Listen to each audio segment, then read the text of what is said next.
the long brief for Crosswind Circuits. So we're still in the circuit area today, but today I'll be explaining the techniques and procedures used to fly a circuit with a crosswind. So since it's an online brief, I'll just skip over housekeeping. A. To describe the correct techniques for taxiing, takeoff, flying a circuit pattern, and landing the aeroplane in crosswind conditions. So we may not always fly a circuit pattern with new wind conditions, so it's important to know how wind will affect our circuit pattern and even on the ground. To discuss the importance of these techniques and the safety implications relating to the operation of the aeroplane in these flight conditions. So flying in a crosswind can be challenging for pilots if they don't know how it affects the aeroplane. And that's why you must take the appropriate actions, as it can cause damage to the aeroplane, especially during takeoff, landing, and even operations on the ground. Motivation: to understand how to correct for a crosswind component within specified limitations, both in the air and on the ground whilst taxiing.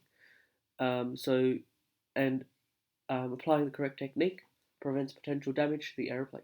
So this can be caused by something called wind shear, which we'll have a look at in the definitions. So it's important we manage the state of the aeroplane, especially during takeoff, landing, and on the ground. The ability to balance the aeroplane in crossing conditions improves passenger comfort and safety. As commercial pilots, we're carrying passengers. We want to be able to fly in any weather, and so you want your passengers and yourself to be comfortable, and being in balance helps to achieve this. So an overview of what we'll have a look at today. So objectives, that's the take-home message. We'll have a look at revision from our fixed control and our flapless and go-around lesson. We'll look at definitions that will be relevant today. We'll look at the crosswind limitations, both for our airplanes, the Piper Cherokee PA-28, and personal limitations as a pilot. We'll look at determining the crosswind. We'll have a look at application. That's the fun part, what we'll actually do in the air. We'll look at the approach and landing, how it's different to a normal landing. We'll look at the airmanship and threat neuromanship considerations, some of the threats that exist, and how we can mitigate some of the risks. I'll summarize everything, and then finally I'll ask a few questions with the objectives. So following this brief, you will be able to, from memory, state the maximum demonstrated crosswind component for the PA-28.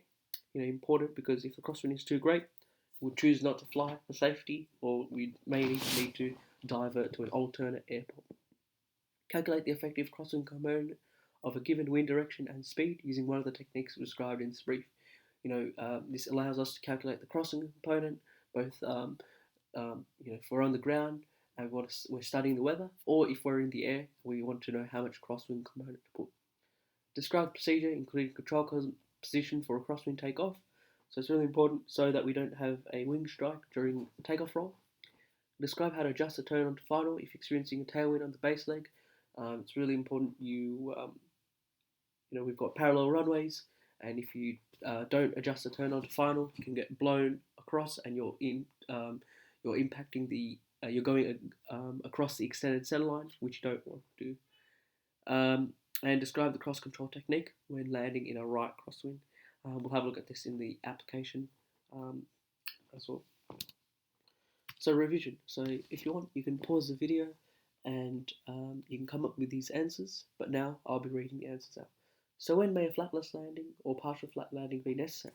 So it might be landing if it might be necessary if we've got a bit of a crosswind, either reduced flap. It allows us to, if there's any gusts or wind shear, it provides greater control, and that faster airspeed allows that more control surface effectiveness. And what is procedure and correct path for a go-round? So it's about full power, nose and horizon, carb off, flaps retracted, navigating on taxiway Bravo, communicating if time permits, and then join. Then once you're at the end of the upwind leg, join crosswind. So this is important. You may need to go around in this lesson if the crosswind is too great. So that's why we must revise the procedure. What are the factors affecting the total reaction and deflection of air/flat plate theory? So there's 4 factors: so air speed, angle of attack, surface area, and density. But the most important one is airspeed, because we're going to look at how flying at a faster speed gives us better control surface effectiveness, so we can manage that crosswind a little bit better. So in terms of heading and track, so definition of heading is the direction in which the nose of the aeroplane is pointing with reference to the magnetic compass. And track, the path in which the aeroplane travels over the ground. So in nil wind conditions, our heading and track would be the same. The heading is that nose of the aeroplane, and the track can only be calculated really once you take wind into account, and it's also calculated using the GPS as well. And what you'll see in flight is we'll select a different heading, and that will give us the correct track to fly a good square circuit leg. Drift, the angular difference between the aeroplane's heading and track. So, for example, here we've got our heading is 265, our track is 270, so the drift will be 5 degrees towards the right, since that upper wing is the right wing, so we say 5 degrees right drift. A good rule of thumb is, for crosswind circuits, if you've got a 10 knot crosswind, halve it, and that will give us your heading need to change, so it will be 5 degrees if you've got 10 knot crosswind. Wind angle, the angle between the aeroplane's heading and the wind. So this is important. We're now only talking about heading. We're not talking about track. And the wind angle in this instance is if you're going runway 29er and the wind is 330, so we've got a 40 degree difference. And this is important. It will help us to determine the crosswind component. Wind shear, a sudden change in the wind direction within the atmosphere, can be a vertical or horizontal shear. So it's added difficulty for pilots. It's already had hard enough landing with the crosswind. Is now we've got wind which has different speeds and different directions as well. And you may see this with circuits. So if you can't manage it, you must go around. We've got this lesson of unstable approach. The error will be not identifying deviation, and the undesired aircraft state will be a hard landing. So make sure you do a go around. If you're coming too fast, you're too high, you're too slow, if you can't manage that wind. So demonstrated crosswind component is the highest crosswind component in which it has been shown that it is possible to safely land an aeroplane by an average pilot. So you as a student, at the moment you're starting out, you wouldn't be able to land at the maximum crosswind component. But with enough practice, you will be able to. So weathercock, the tendency of the aeroplane's nose to turn in the direction of wind. So we'll talk about this in the application, and you'll see this in the circuit area as well. What we'll do is we'll take off the aeroplane, and the nose will naturally want to go into wind, and you must allow this to happen, as when we put our nose into wind, we can track along the correct leg, or for example, the upwind leg.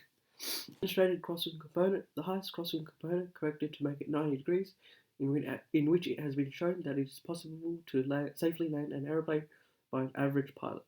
So we're now elaborating from our definitions. So 90 degrees is the point where all the wind is acting as a crosswind. And we certainly wouldn't land in a tailwind based on our circuit brief lesson.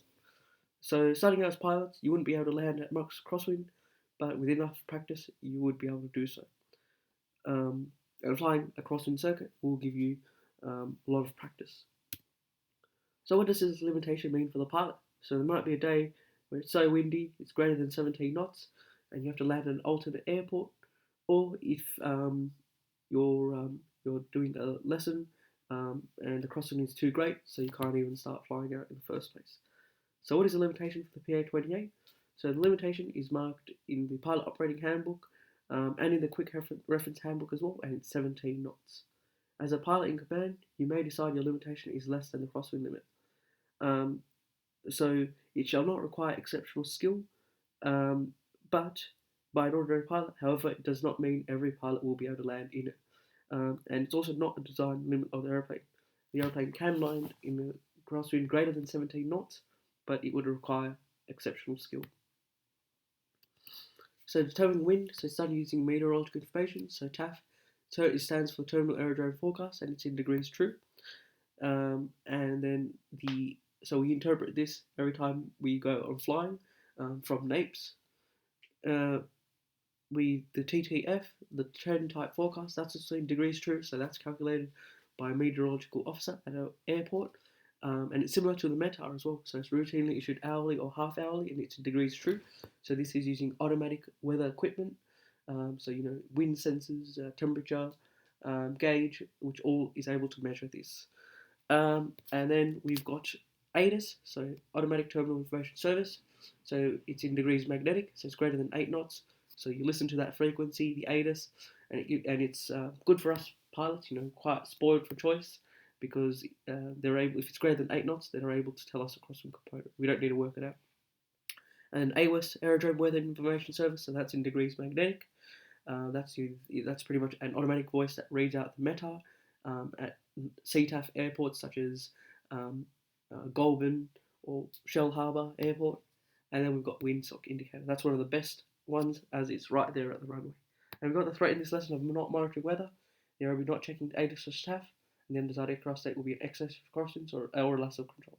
So make sure you read the TAF and the ATIS. So here we've got an example, TAF and METAR example. So here in Bankstown Airport, so the first line, so the wind, that's the overarching weather for the day. So 210, 15, gusting 25 knots. So 15 means, so it's 210 is in degrees true. So for Bankstown, the variation is 10 degrees east. So it's variation east magnetic least. So it's 200 degrees, so 210 minus 10. And also the METAR as well. That's using the automatic equipment.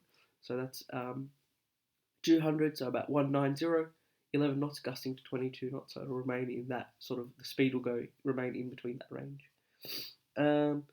And yeah, so the METAR tells you the present wind conditions, but you must consider the information on TAF and not the METAR, as it can change.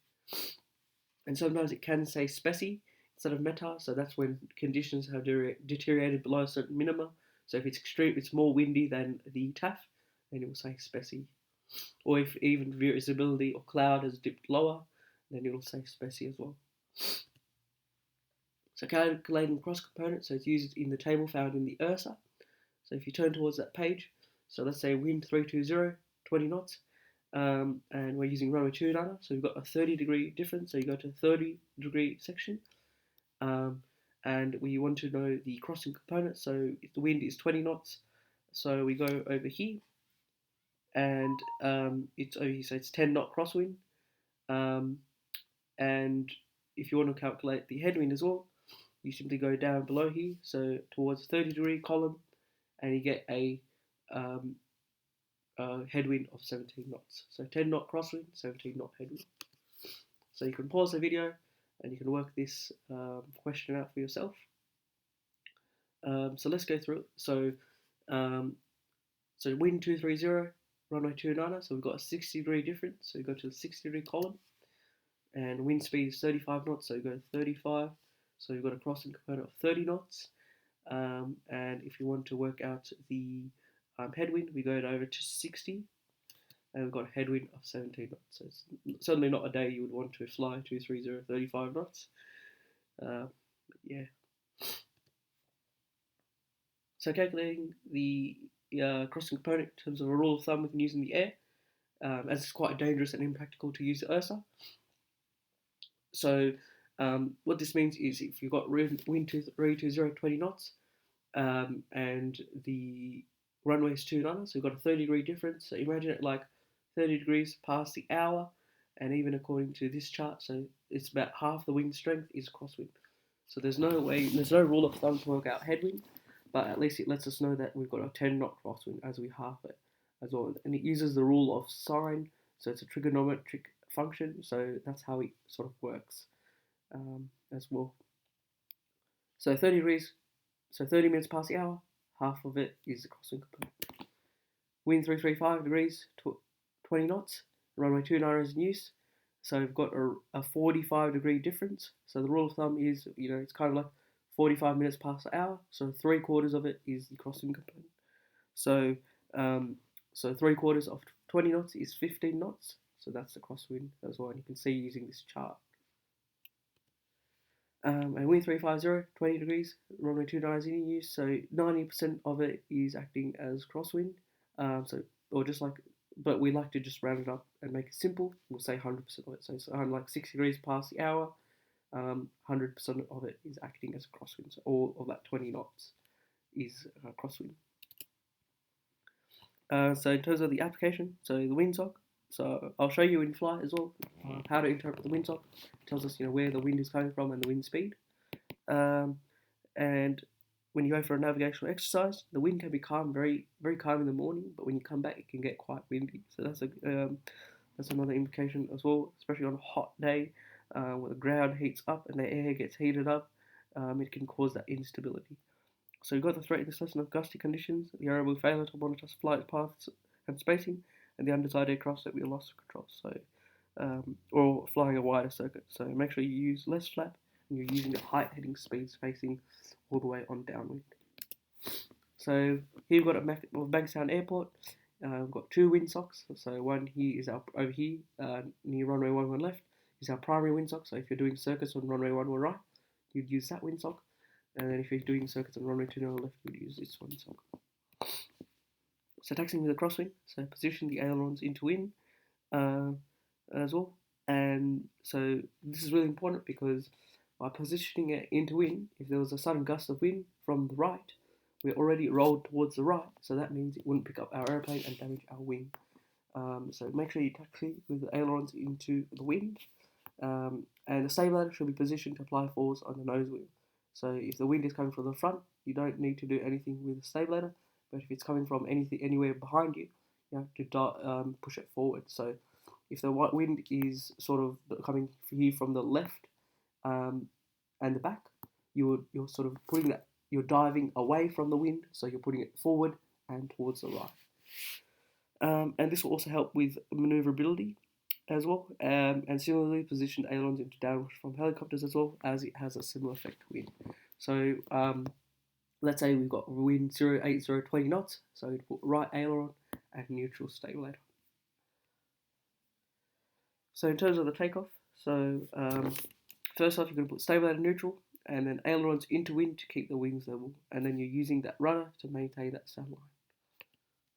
And as you get faster and faster, decrease aileron deflection as airspeed increases, and then ailerons neutral prior to rotation to prevent an overroll as well. And the aeroplane's nose will automatically weathercock into wind, so allow that to happen. Remember, we looked at that definition of weathercock, how it wants to automatically go into wind, and so maintain that. Your reference point, you're still using the same reference point, but they'll just appear a little bit differently on the windscreen. And then it's a normal upwind climb, maintaining the centerline by allowing for drift. So this is what the circuit pattern would look like if you're not accounting for wind. So lack of crosswind technique means the extended centerline is not maintained and you're drifting across, and it's quite different. Especially if you've got parallel runways, you're going past the runway center, you're nearing the runway center extended centerline. Your headwind will hold the aeroplane back, so you'll have a sort of tighter and smaller circuit. The aeroplane will be pushed closer to the runway, and you're getting too close. You're not at that correct spacing. Base tailwind will push the aeroplane further along during the turn as well, and then especially making that turn onto final, you once again get pushed along to that runway center. And we've got the threat as well, especially with center runway, we've got the threat of traffic. The air will be not identifying traffic to follow, and the undesired aircraft state will be an air proximity event. So make sure you have a good thorough lookout, and you don't extend that runway center line, especially if you're doing parallel runways. So circuit pattern correcting forward. So you're allowing the aeroplane to weathercock, your reference point slightly towards the left, and your crab angle is to account for drift. Crosswind turn, you've got a little bit of a tailwind, so you're accounting for that as well, and you're turning a little bit earlier. Crabbing into wind once again. Downwind, you allow that nose to go into wind, and you have that correct spacing as well, so you're not drifting too close or too far from the runway. Base, you've got a bit of a headwind, so you're delaying that turn, and power plus attitude is performance, so you might be using a bit of extra power as you're going quite slow, or you're using less, you're delaying that flap extension. And then account for the required change in radius due to headwind, so you'll turn a little bit later onto final. And then if this is pretty much the other way around, if the circuit crossing was coming towards the left, so you would do each of those same procedures, but now in base we've got a tailwind, so this will be the worst sort of scenario. You want to prepare the aeroplane for that. Pardon me. But since you're going quite fast, you can use power plus attitude as performance. So if you're going too fast, use less power, or maybe you can extend the flaps a little bit earlier as well. Account for the required change to turn radius due to tailwind, so you may need to turn a little bit earlier as well on final. So final and landing. So your crab nose, so approach nose into wind and keep the airplane balanced. Make sure you keep that, allow the airplane to be weathercocked into wind, and crab all the way until at round height. Initially put in the technique earlier and delay as experience builds. So even I'll be demonstrating, I'll be putting it in as part of your 3 feet checks. So flaps, 3, carb heat off, clearance obtained, and windsock. You're checking, okay, we've got a right crosswind, so I'm going to put that crosswind technique in. So it'll be right, so transition to cross controls, ailerons to maintain centerline, and rudder to control yaw. So if you've got a crosswind coming towards the right, it will be right aileron and left rudder. You're allowing that using the aileron to weathercock. However, that you're using the secondary effects of the rudder. So first primary effect is yaw, secondary effect of roll to keep that nose straight. So ailerons for the centerline and rudder for that nose of the airplane in comparison to the runway. And if there's a left crosswind, you'll do left aileron and right rudder. And if the wind condition is too strong, consider going around. And wing down method, wings are rolled into wind, touchdown on the upwind gear, then the main gear, then the nose gear as well. So considerations, as the airplane slows during hold-off, increase aileron into wind. So the wind strike does not occur. As you get slower, you need more aileron. And in strong gusty conditions, extend less flap. You can come in a little bit faster. There's less surface area for the wind to act through. Avoid abrupt control inputs. Make sure you have smooth control inputs. It could cause damage. So smooth inputs in terms of the power, the control column, and flaps, extending flaps. And longitudinal axis and normal axis must be aligned for landing. And caution a possible wing strike if you're over-rolling during landing. So make sure your wings level. You use the ailerons for the centerline and the rudder for the nose of the aeroplane with respect to the runway. Consider stress on the landing gear during a sideways mislanding. So make sure you do that upwind wheel, main wheel, and then nose wheel. Make sure you put that crosswind technique in. So airmanship, so drifting on upwind. So make sure you weathercock into wind, lookout. Other pilots may not be having an effective lookout. They may be also doing a different circuit pattern. So look out if you're too close, too far. There's pilots in the training area, in the Bankstown airport who are still learning, so they may be doing a non-standard circuit pattern. So watch out for them. And heavy landings, go around if necessary to prevent damage or a second harder bounce landing. Personal limitations, if it's too windy, let your instructor know. I don't feel quite comfortable flying this weather. Use of flaps as well. Use partial or flapless landing to give you better control. And then alternate aerodrome requirements, which is an AIP on route 1.1-90. So it lets us know that if the crosswind component is too great, you must have a alternate airport if you're reading the TAF and you're choosing to fly as well. So threat and area management, we've already gone through a few of the threat and area management considerations for today. So threat of traffic, there will be failure to identify traffic to follow, and the undesired aircraft state with air proximity event. So make sure you manage it by looking out and listening and identify traffic pattern. Gusty conditions is a threat. Air will be failure to monitor flight path spacing. Management technique is HHSS and use less flap. And the undesired aircraft state is a wide circuit pattern or a hard landing. So make sure you manage that. Threat of failure to monitor weather. There'll be a certain error. Manage it by checking TAF, ADIS/TAF, and the undesired aircraft state with loss of control / excessive crosswind. So the error would be not checking TAF/ADIS or misinterpreting it. So make sure you check it as well and you have a listen to the ADIS. So in terms of the summary, we looked at the objectives, we looked at a revision from our offensive control lesson, our circuit flaps and go-around lesson, looked at definitions such as weathercock, track, heading, drift, we looked at crosswind limitations, both for the pilot and the actual limitation for the aeroplane, looked at methods to determine the crosswind using the ERSA, using that rule of thumb, we looked at the application, what we'll do in the air, with terms of takeoff, the circuit and the approach and landing. We looked at airmanship and trainer management considerations, so looking out for traffic, looking for those gusty conditions, make sure you monitor using HHSS, use less flap, or interpreting the weather correctly, and then finally the objectives. So if you want, take a moment, you can pause the video to answer the questions, but now I'll read out the answers. So from memory, state the maximum demonstrated crossing components of the PA-28, so it's 17 knots. Describe the procedure, including control column position for a left crosswind on takeoff. So you'll have aileron into wind. So if you've got a left crossing, left aileron, and you're using the rudder for centerline, and then as you reach the rotate speed, you're progressively putting it neutral, and then you're setting the aeroplane nose on horizon for best rate, and you're allowing the aeroplane to weathercock into wind. Describe how to adjust the turn onto final if you're experiencing tailwind on the base leg, so you would have to turn a little bit earlier. And describe the cross control technique when landing the right crosswind, so it'll be left, it'll be right aileron, left rudder. You're touching down the upwind wheel, main wheel, and nose wheel, and then as you slow down, you're putting more aileron into wind. So thank you all so much for listening to this brief, and I'll see you in the next.